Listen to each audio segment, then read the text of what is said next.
আমি শুয়ে ঘুমাইয়াছিলাম, ঘুমের থেকে 7টা বাজে, তো হয়তো ভোরবেলা তো উঠি না, 10টার দিকে ঘুমের থেকে উঠি। তো কুবাকুবির শব্দ হই না, আমি দইরা এনে আইলাম, আয় দেখি জুয়েলে এরকম করতেছে, টাকা পয়সা চাইতেছে, ওই আমার খালারে গালাগালি করতেছে।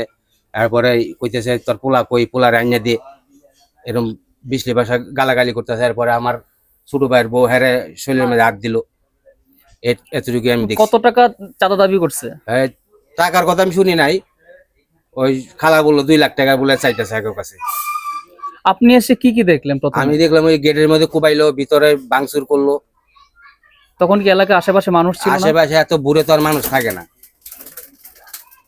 আপনি যখন এসে দেখলেন তখন কি উনি ছিলেন ঘটনাস্থলে? হ্যাঁ, ঘটনাস্থলে ছিল। আপনি কি ফেরানোর চেষ্টা করেছেন কিনা? ফিরে আমরা দেখা দেখি করে সরাই দিলাম। তারপর আবার আপনারা ইয়া করেন না, আপনারা কি জানেন, থানার, আমরা থানার কাজ করি, আমরা বুঝি এটি। থানার কিসের কাজ করেন উনি? ওই ফর্মার কাজ করে। তো একজন ফরমার তো এত ক্ষমতা না যে একজনের বাড়ি এসে ক্ষমতা, হ্যাঁ, কোবাবে। ওসির পাওয়ার দেয়, হ্যাঁ, ওসির পাওয়ার দেয়। আমি ওসি স্যারের সাথে চলি। মানে ওসি সাহেবের সাথে চলেন? চলে। উনি মূলত এছাড়া আর কি কাজ করেন?